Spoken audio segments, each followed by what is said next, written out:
I'm Gabrielle Arruda, the host of the Style POV podcast, and I'm here to help you hone your authentic style POV, learn to trust your fashion instincts, and find strength through style.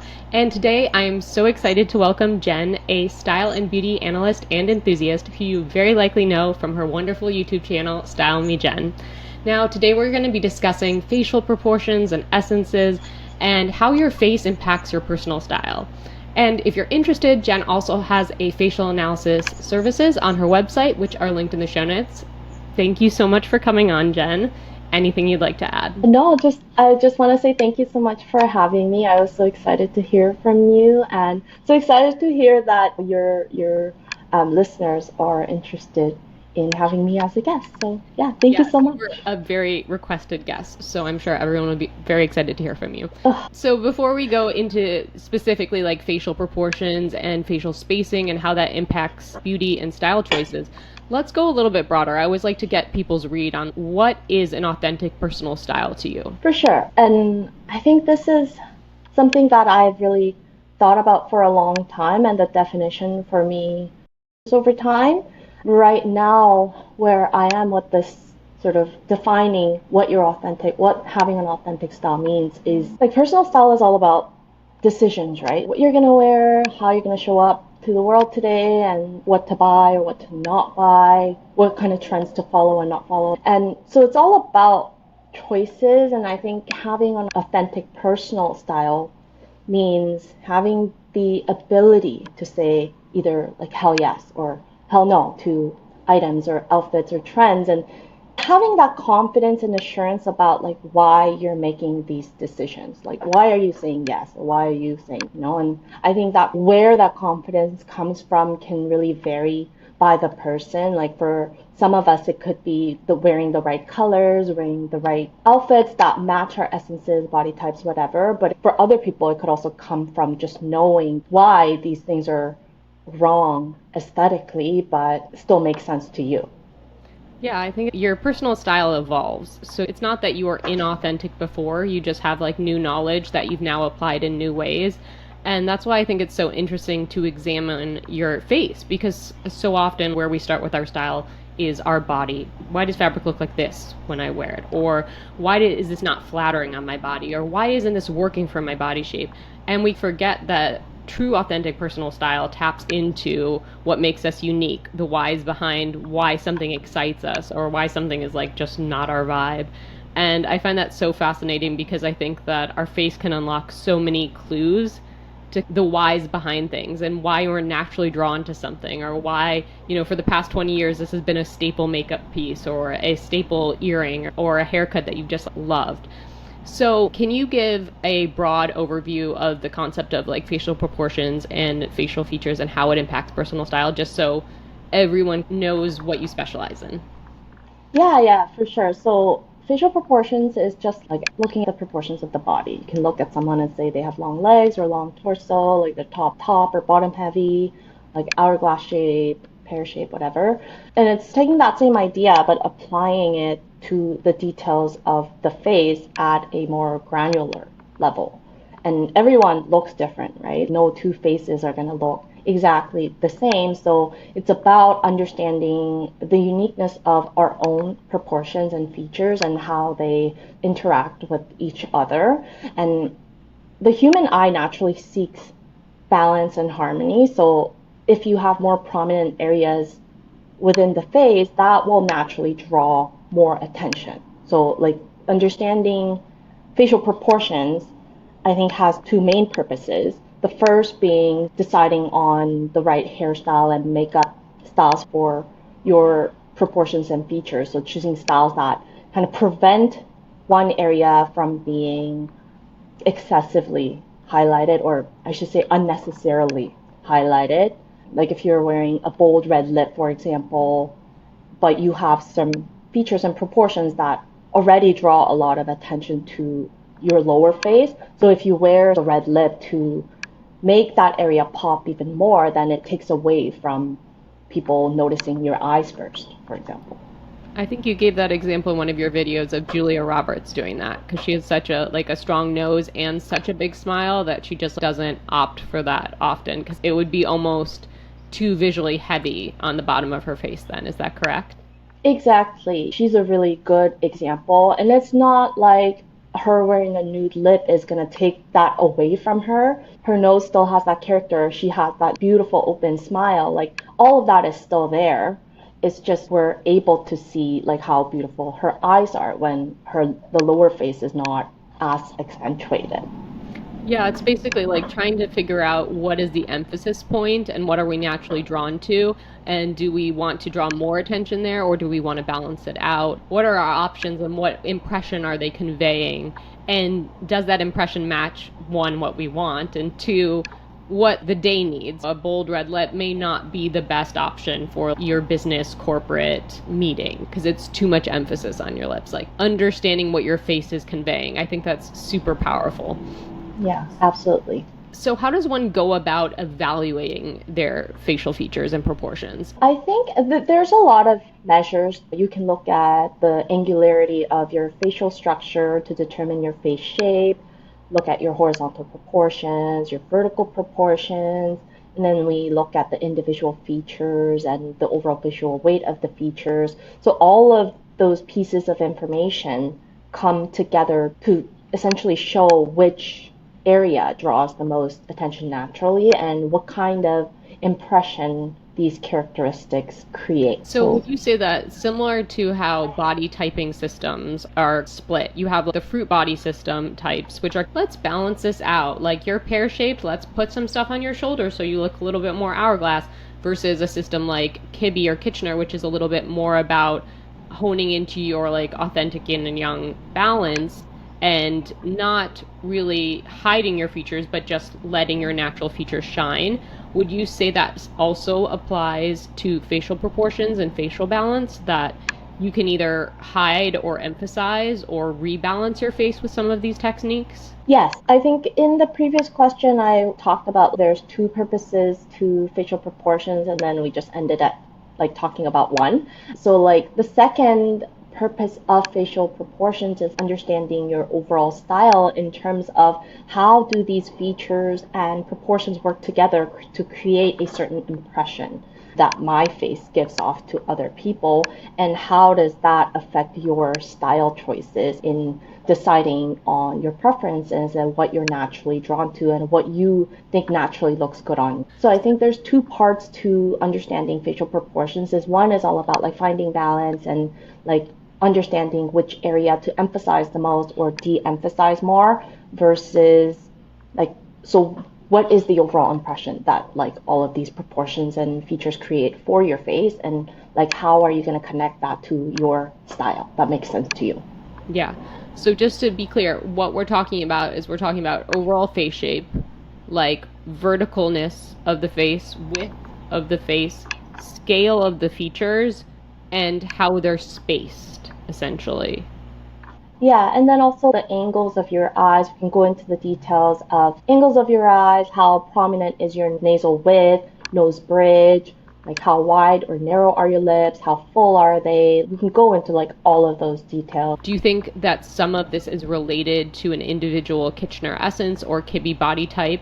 Do you think there are connections there, or do you think that they tend to stand alone? Absolutely, I think there are connections between proportions, and I wouldn't necessarily say Kibbe body types because maybe I just don't understand Kibbe that all that well to begin with. So let's just start off with that. And I know that like Kibbe is more about the body. It is like a holistic essence system, but I think like the way a lot of people use it these days is like look at Kibbe for your body type, Kitchener for like your specific essence blend, etc.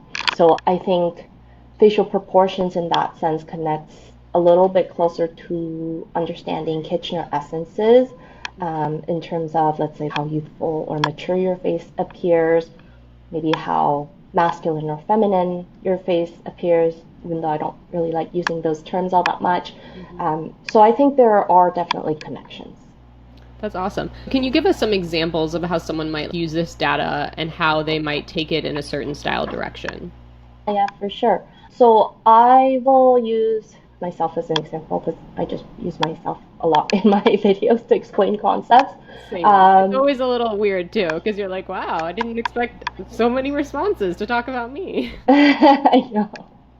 But I think with hair and makeup, for example, like if I use myself as an example, I have a long face. My horizontal proportions are pretty well balanced, but I have wide outer fifth. So I have a long face, but also a wide face, if that makes sense. My eyes have a little bit of a sharper look. I have a long philtrum, like a very sharp and pointy chin. My shoulders are the widest point of my body. So looking at all of that, I can, in terms of hairstyle, I can say, okay, if I go for full blunt bangs, that's gonna cover my eyebrows, cover my upper third entirely, and that's gonna bring way too much focus to the sharpness of my chin. So maybe if I really wanted to try bangs, I could go for the thinner, wispier styles of bangs that kind of expose the forehead and eyebrows a little bit, so it's a little less harsh on the overall proportions. And then in terms of hair length, I have a long face, so maybe shorter hairstyle will suit me. But what about then my shoulders? Because if I expose my shoulders, they're going to appear wider. What about, do I want to do anything about my philtrum? If I'm going to wear a long hairstyle, then instead of having like long, blunt hair, do I want to add some layers so I can add that visual break and make the face appear less long? Do I maybe want to have a balayage or ombre style of blonde ends to de-emphasize my chin from appearing too sharp? So we can go into all of these sort of details into, what are the areas that I really want to focus on or de-emphasize, and how am I going to use my hair and my makeup to do that? Yeah, that's so interesting because I feel like it's so eye-opening when you start to look at the world through the eyes of balance. And when I say balance, it's not even like being classic essence or perfect proportions, but having elements to your face and your accessories and your hair all feeling like they fit and harmonize with one another, that the eye looks and can settle on the face and can see you. When we create kind of intentional contrast, when someone wears like super sharp, bold earrings that are super avant-garde, our eye is immediately drawn to the earring, not the face. Like it's our eyes can't quite settle on the face. It's like, whoa, what are those cool earrings? That's where the eye is drawn to. So this is like a wonderful way to find that like artistry, that like composition, the perfect painting, where the eye just naturally gravitates towards it. And you think, wow, how did she know to do all those things? She just looks so polished, or she just looks so put together, because everything just feels so in line. Do you think that if someone has determined, let's say something like their seasonal color palette, because that's also all about figuring out those best colors that support your natural coloring, and then they figure out their facial proportions, and some of those things seem to counter one another.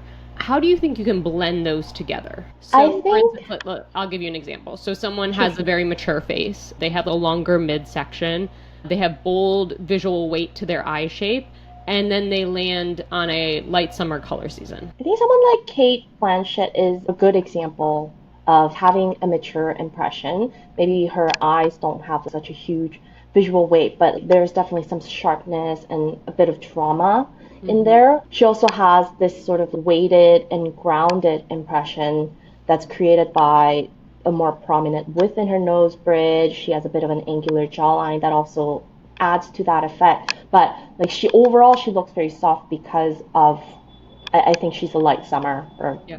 at least like high value is her dominant trait. So I think she finds really cool ways to mix and match those mature impression with her coloring. She wears a lot of like pantsuits in lighter and soft colors, for example, and I think she looks phenomenal in that. Like I personally don't like her when she's dressed too feminine in terms of silhouette, like when it's just a flowy dress, like in her colors. I think she loses that like edgy and cool and sharp impression about her when she leans too far into dressing for the softness. So I think there's definitely a balance between taking the information from how your face is and merging that with your color season. There seems to I be a lot do. of customization needed, and that's true with everything in personal style. Like we learn these systems, we learn this information, And we think of it at first as just like the answer in a box. Like you open the box up, it's going to give you the answer. Done. I can check off personal style on my life goal list and move on with my life.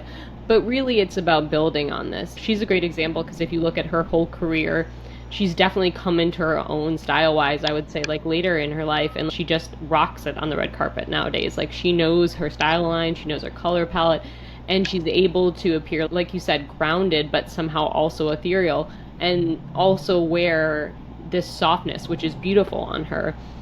Now, it's funny because we can have so much admiration for someone like Kate Blanchett and how she appears on the red carpet, how she has this like mature poise about her, this regalness almost. But then when it comes to our own styles, I feel like sometimes the grass is always greener. You're like, I always look young and all I wanted to do is look like a sexy femme fatale. Or like the opposite of, I look too mature. Like I want to look fresh and sensual or fresh and delicate or youthful. How does one tackle that? And do facial features help you see that and appreciate it? I think it definitely does. Like you said, I think the grass is just always going to be greener on the other side. That's just like human nature. And we just want to experience what we haven't experienced before. I also think it's a bit cultural. Like, for example, I'm Asian and I have a lot of Korean friends. So, like, for me, growing up, I've always been told that looking older than my age is like it's worse than looking youthful. There's a whole obsession with looking youthful in Asian cultures in general. And I can't speak for other Asian cultures, but at least in Korean culture. So there's this like weird obsession. I've always felt like I don't have what it takes to be desirable.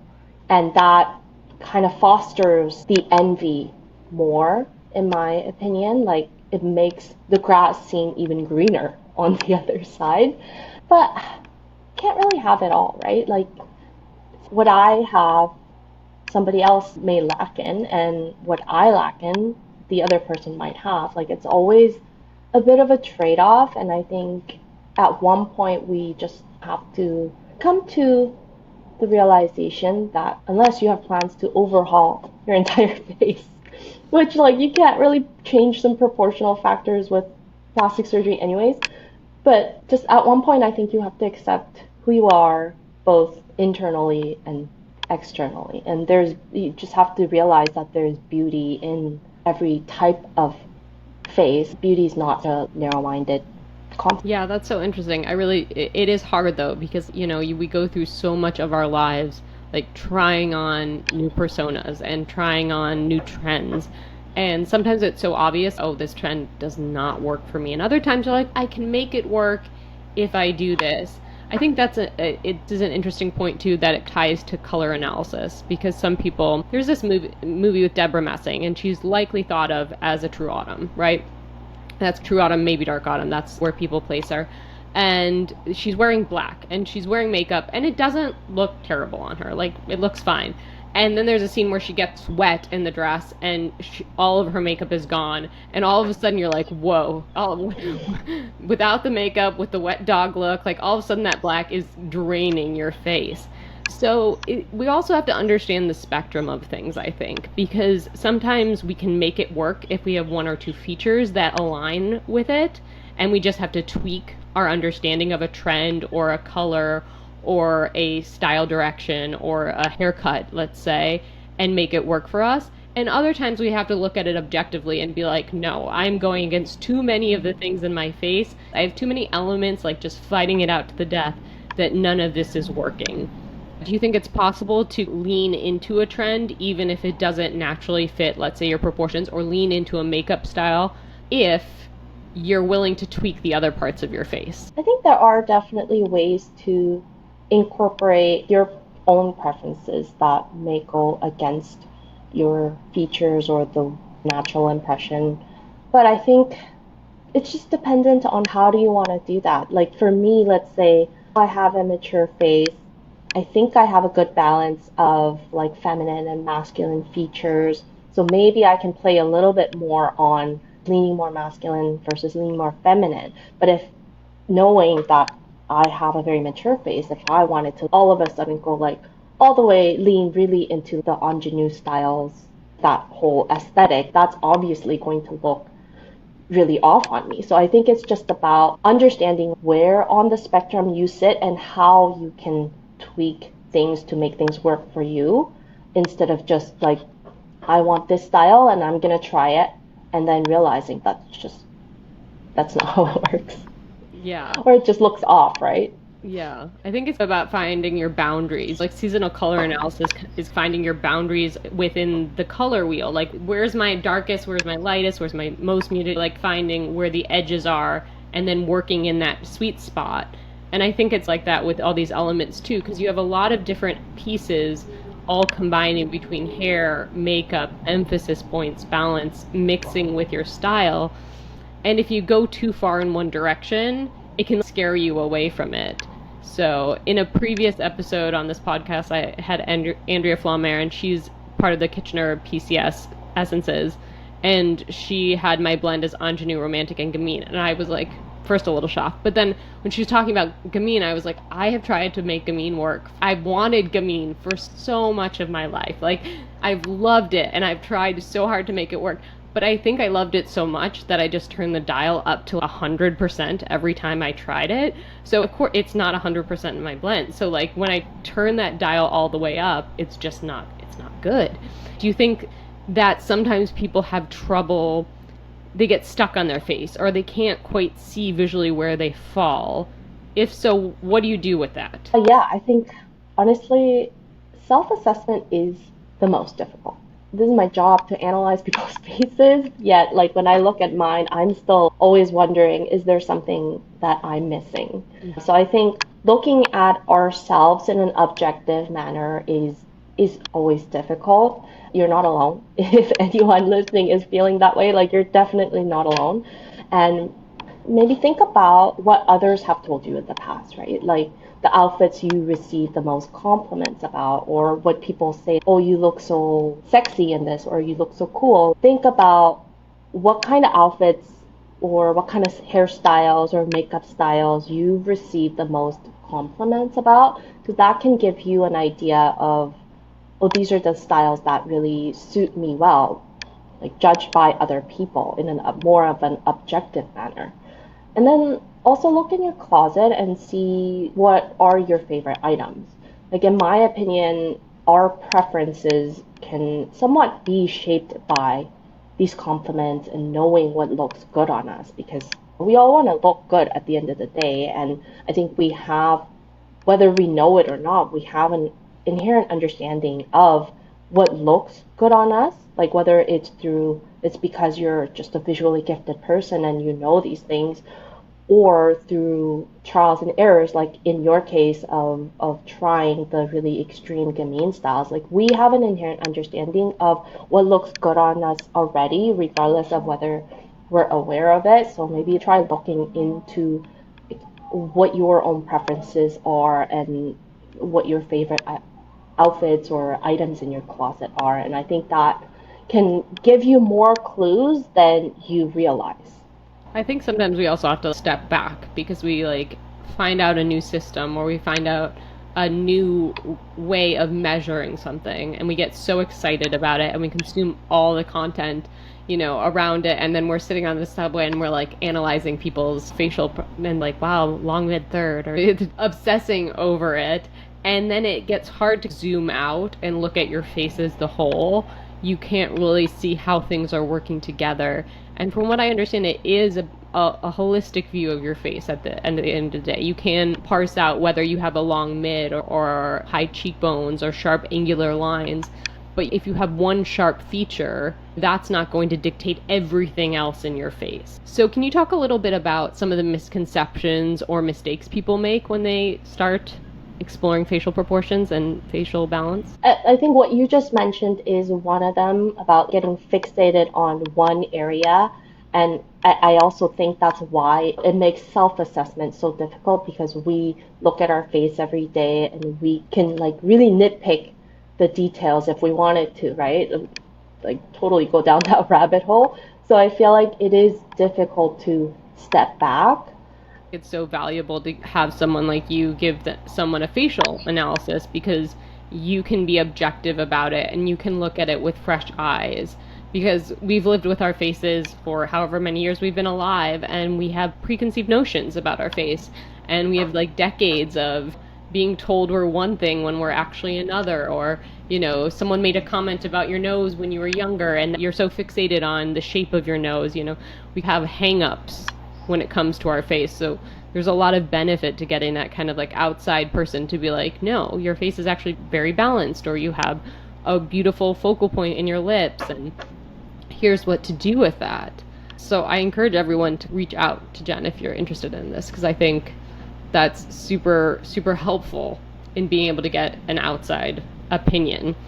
So when you give your analyses, do you find that people are receptive to the information, or is it sometimes difficult for them to accept this new information and put it into practice? I definitely think it takes some time to accept it and explore, with your style, with the newly gained knowledge. I think, like you said, there's these sort of notions we have about ourselves versus what others are saying about you objectively. Maybe if there's a huge disconnect, it definitely takes more time to accept all of the information. But I think you just need to look at it as this is just the beginning, right? Another common misconception is that like people assume that my service is the answer. It's like the end. It's about getting answers to like solving my difficulties about my style and appearance. But I think it's the opposite. It's just the beginning. If all this information you're now getting on your proportions and like your best features, your impression, whatnot, it's for you to start your exploration phase with your hair and your makeup and your overall style. Now that you have more knowledge, and there's the initial guide of which way you might want to explore, but like the exact answer of this is your best style, that can only come from you. I love that. Yeah, I think that's so true. I think that we get hyper fixated on names or categories and boxes, and then we have this like complicated relationship with both of them too, because we want the answer, like we want to know our color analysis or our face shape or any of these things, but then the answer becomes more important, like the name, than the actual application. And it really is about taking this objective analysis that you give someone and then seeing how it shows up in your own personal style. Maybe it unlocks something that you're like, oh my gosh, I had a pixie cut when I was 14 and I got so many compliments on it. And now that makes sense. Like, you understand the reasoning, and that Mm-hmm. can extend to so many other decisions you make because you understand those whys, instead of feeling boxed in. Oh, I can never do this haircut because I have this. It's actually very freeing. And I think that's so empowering to view it as the start, as the beginning to something, and to have the confidence that the information you have is correct, so you're on the right path. But your subtle route, your direction, how fast you get there, is all at your own pace, is all about you. How do you Totally. think someone should work systematically with their personal style? What do you think should come first? So they have their facial analysis with you.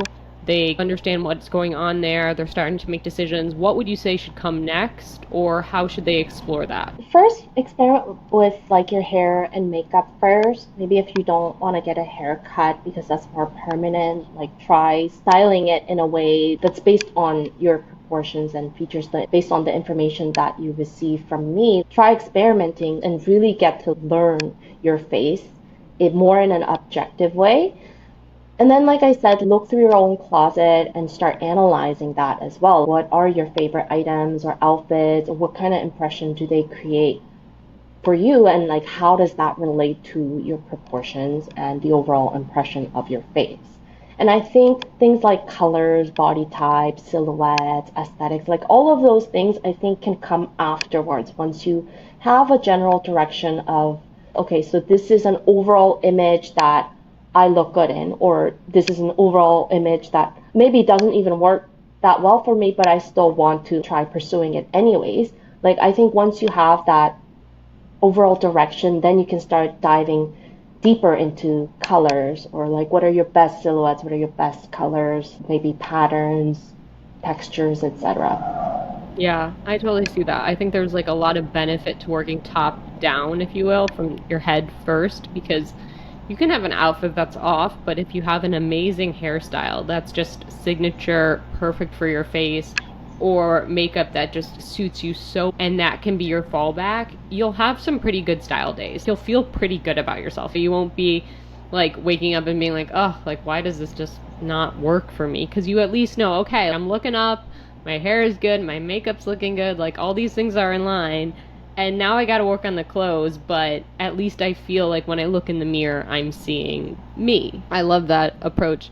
Now, I know you talk a lot about color analysis as well. I feel like these two things go hand in hand because when you work on your makeup and you work on your hair, like you dye your hair, I feel like it can really throw off your perception if you choose a color that is outside of your palette or super against something, and it can lead you to like the wrong conclusions. So you think, oh, I can't wear a red lip because you're wearing the wrong red lip, or I can't wear heavy eye makeup because I'm choosing super stark vivid white and black and I'm a soft summer. I think those two things can go so well together. What are your thoughts on that? I think that it could be related in terms of contrast level. Like you said, maybe a bold red lip might not work for me as a soft summer, but it might also be about like how you're applying that bold lip. Are you like using really defined lines like a typical sort of like bright winter style of red lip, or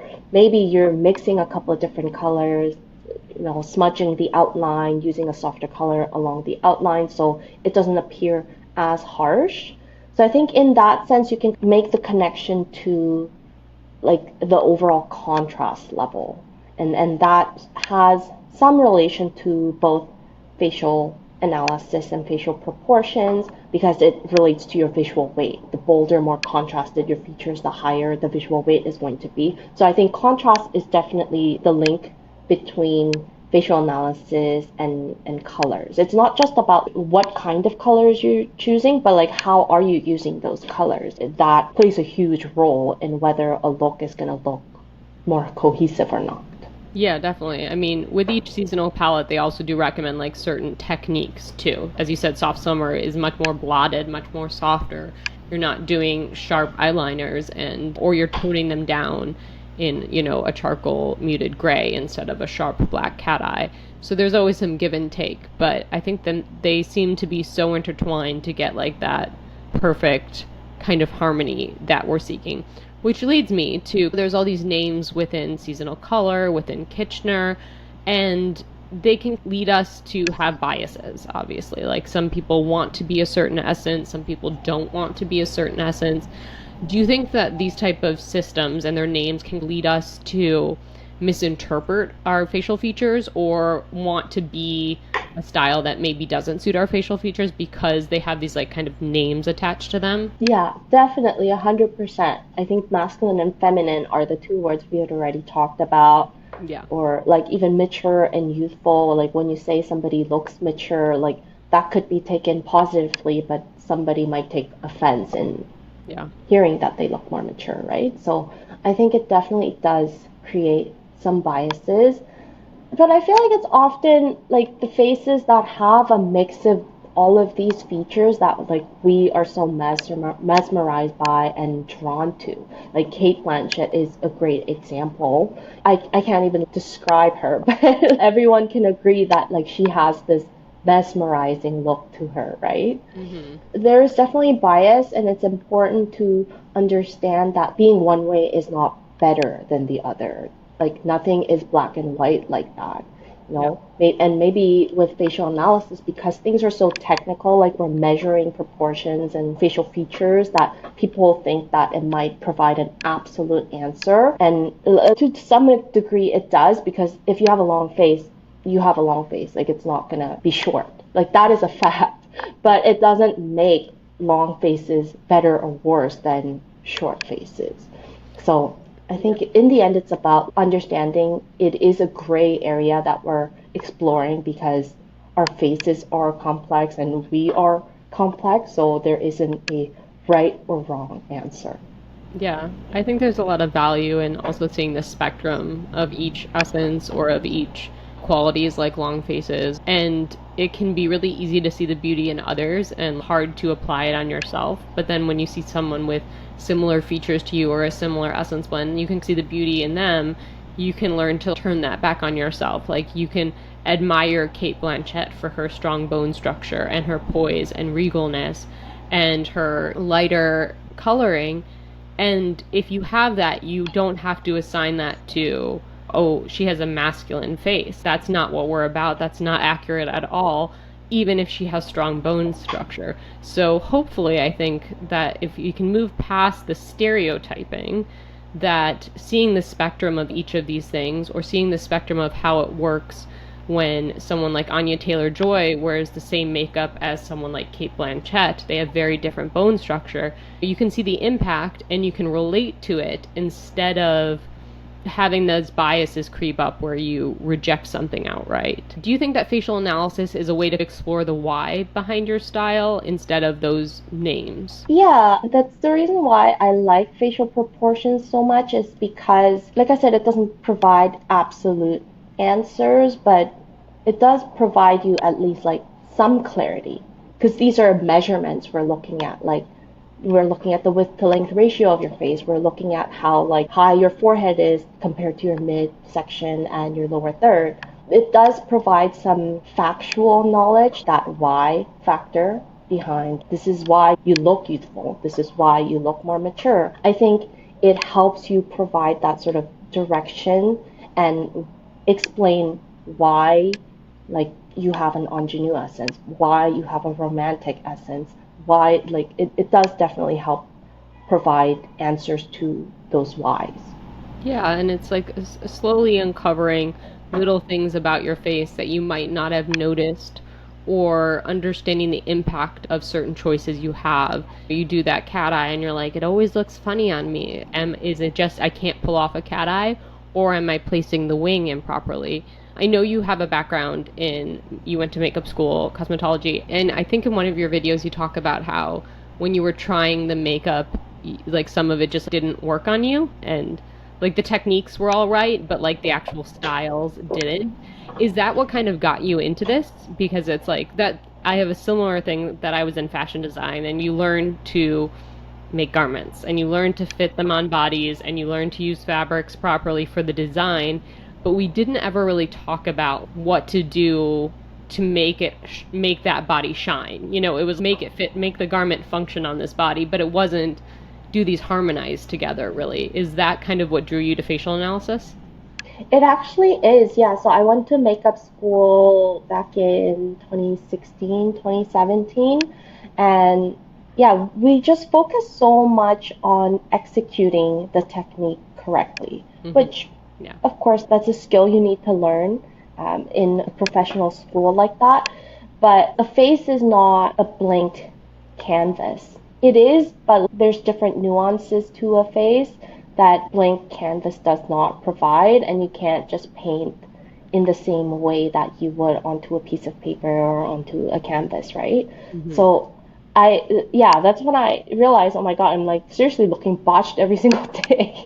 And it's not necessarily that these techniques are bad or like the techniques are not being followed to the T. It's just that it's not being applied more fluidly to the features and the proportions of the specific faces. Yeah. So it was definitely like a huge eye opener for me to learn about facial analysis and realize, okay, it's not just because I'm less attractive that I can't pull off these like dramatic styles of eye makeup. I just don't have the features for it, and that's totally okay because I have my other strengths. Yeah. It's about seeing the beauty in your own features and how to highlight them and not feeling you're not pretty enough to try something. I love that because I think this whole journey is a lot about an onion and trying to find your core priorities and your core essence and bringing out those inner traits.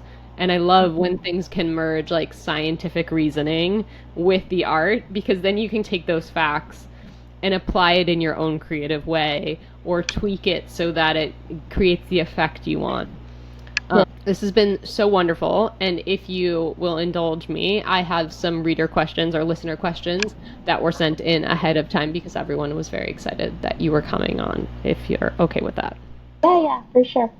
Okay, so the first one is, what do you do if you have different types of impressions between your features? For instance, bold, large eyes and thin, narrow lips. I think it's all about the overall vibe. At the end of the day, once we understand all of these proportions and features, the uniqueness of it and all of that, once we finish getting fixated on every single one of these topics, then we have to step back to think about, okay, so what is the overall vibe of my face? Like, if we're really looking at things objectively, what is like that one or two words that other people would describe your face? Instead of, I have really like large, bold eyes that are super round and that create this like doe eye effect, and I have really thin lips. Instead of getting fixated on those individual features, you have to step back and think about, okay, so what do the combination of all of these features create for me, for my impression? What is that one unique identifier that people would say about me? I think you have to get an understanding of that. Looking at the features as a whole and how they're playing off of each other. So if someone has bold, large eyes, and that might be a focal point, and they'll have to decide the balance, whether they add a balance point or whether they emphasize the eyes, etc. Right? Yeah, exactly. And like in most cases, we are all like that. Like we have a mix of everything. Like it's actually much rarer to come across somebody that has one type of everything. Like it is usually a contrast and a juxtaposition created through different features that I see in my clients' faces, but it's just the overall effect of, so what does this all mean for you, and what kind of impression does this create? Yeah. So the next question is, how did you personally use this information to find your style and best makeup hair? I think this is a still work in progress. I don't think it'll ever like fully be completely realized because like you said, we're changing as people, and maybe something that I think works for me right now won't work for me in 5, 10 years down the road. So I think it is a work in progress, but I try to see it now. I'm sharing a lot of content about these are the reasons why my hair is this way. I'm using layers for my hair. These are the makeup techniques I use to visually shorten my felt trauma, etc. But I'm just starting to realize more and more that this is just a way of having fun for me, trying out different styles and learning more about myself and my style. Yeah, I think that's so important. If a system or something that you're learning about isn't sparking joy or encouraging excitement or creativity, then it might be time to put it aside. None of these things should be like arduous and terrible and something you hate doing on a daily basis. They should just be like fun explorations where you try things and you start to land on, this felt really good. Let me pull the thread to see, what else can I do with this? Can I push it a little farther? Can I take it in this direction? It's all little clues to finding something that feels really good when you put it on, or really happy when you look in the mirror. Yeah, totally. So are there any techniques to, quote, override, unquote, a facial feature if we are drawn to an opposing look? I think it's just confidence. At the end of the day, like I said, authentic personal style I think comes from confidence in knowing why I'm choosing this outfit or this aesthetic, or why I'm not choosing to follow certain trends and etc. And if you are so drawn to a specific style that you know is like completely opposite of your features, but you're still drawn to it, like why not? Go for it. Mm-hmm. You know, you just gotta have the confidence to say yes. Yeah, I think that's an important point though too, is like confidence in going for it.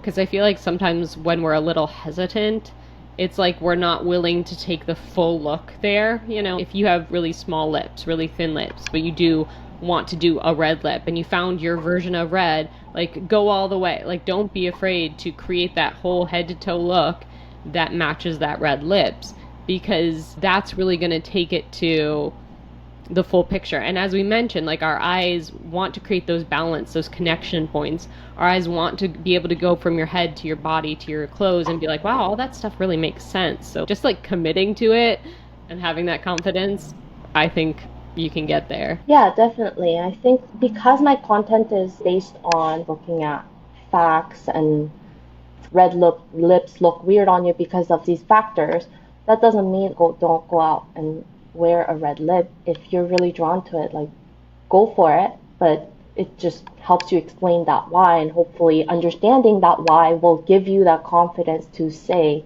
like, fuck it, I'm still gonna go for it anyways. Definitely. Yeah. So, what if we fall in the middle of the spectrum or our facial features feel in between?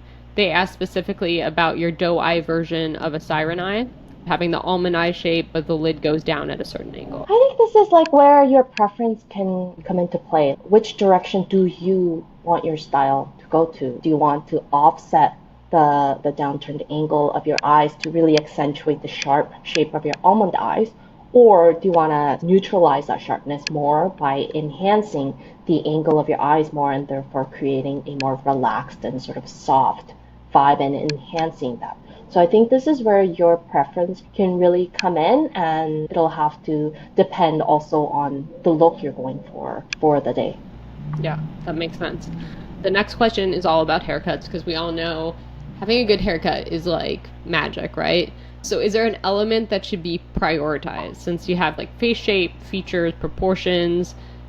Is there one that like is the best to start with if you only know one? I think that again, like your preferences is a huge factor, but let's say if I had to pick one feature to really focus on and prioritize on, I would always say it's the eyes. Like it's the windows to your souls, and you want people to look at you in the eye and notice your eyes first, right? And that's like the goal of facial analysis and finding your proportions a lot of the times is let's get your eyes to pop or be the most accentuated feature within the face.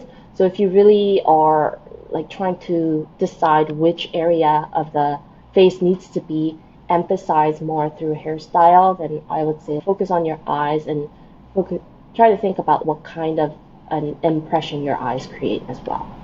Yeah, I think it ties back to your bang example in the beginning. Like if you did sharp bangs across your forehead, how that would drag your face down or make your bottom half of your face feel heavier, whereas like a curtain bang would keep the focus up here. I think that's also one of those things, like we have so many advancements with, I hate to say it, but like AI face or hair stuff, that it wouldn't be a bad idea to try on a haircut and do a squint test and be like, what am I noticing here first? Is it just all hair and big bangs, or do I notice actual facial features when I do this? Because you're right, I think the eyes are super important. Someone wanted a little bit more information on skeletal diagnosis systems. Yeah, so I made one video about that, and like my knowledge about the system is also pretty basic. It's just something that I've noticed. It is a Japanese system, and it's something I've noticed while I was doing more research around like kibi and body types. I came across this. It's a simpler system because it only types you into one of three categories. And there's also definite parallels to kibi to some extent as well, because we're looking at bone structure and how the flesh falls onto your bones and hangs on your bones. It also focuses on where the weight is focused. So is the majority of your weight in your upper body? Is it in your lower body, or are you centered and balanced? So I think that's also another factor that determines which type you would fall into. Apart from that, I have the details in my video, so like I don't want to go into like too much details as to what each type means, just for the interest of time. But there are some parallels to kibi and what type of fabrics and patterns and styles are you the most suitable for. Yeah, and we can make sure that video is linked in the show notes if people are not familiar with it. For sure. One quick note. So I have another episode, a solo episode, where I talk about the textures of the face and like how they naturally apply to textures in fabrics. So someone like Elle Fanning, let's say, she has very lightweight textures to her face, and that's why lightweight, soft fabrics. Now that's linked partially to color analysis, but it's also linked to the texture of her skin having this translucent quality and the light fineness of her hair. Looking at it like, if we were to draw this person, what medium would we be using? Would we be using like sharp, the big markers to create like strong, bold things? Would there be heavy lines? I think this kind of like would be interesting to tie that into your facial proportions as well, and how the two merge. Because in my mind, as you were talking about this, I was thinking, yeah, like some features feel like they're drawn more boldly, or some features are pulling that weight. So maybe you will come on, or we can talk about it at a future date. But I just wanted to throw that out there because I think these two things are really connected. Anything you would like to add? Or I'm going to make sure that everyone knows where to find your wonderful services so that they can get that very important third-party perspective on the features of their face and how it can impact their style. But please share any last thoughts or anything you'd like to close out with. Yeah, I just want to say thank you so much for having me today. That was really fun, and I do also want to say I am in the process of rebranding my channel right now. We might change the name, go with a different color theme aesthetics and whatnot. Not that will impact my services all that much, but in terms of the content I create, based on the questions, I feel like, and maybe this is because it's related to the way I present my content right now, is we tend to get really fixated on what do I do if I have like really angular jawline, or what do I do if I have like bold eyes and thin lips, and tend to focus on that like individual features and how to solve those problems in a way. And I think if that was part one of where my content has been so far, with the rebranding and sort of the restructuring of everything, I do want to focus more on talking about taking that step back and how all these proportional factors and the individuality of your features create and enhance a certain impression, and how that relates to your overall style. So I will make sure that any updates to your content are updated in the show notes so that people can always find you, even if they listen to this in the future. And I think it's important to remember that as anyone who creates content online, there's an evolution. You start somewhere, it resonates with people, you see how people are using the information, you get feedback, and then you realize like maybe there's a better way. Like maybe the next step is about doing it this way. You're building upon that information. So I think that's wonderful. And I get so much value out of your videos. I know a lot of my audience does as well. And I'm excited to see where you take it, because I think those whys and that holistic perspective just really allows you to tap into that authenticity and find a lot of happiness in the full picture. Thank you so much for coming on. And thank you. Until next time. Thank you.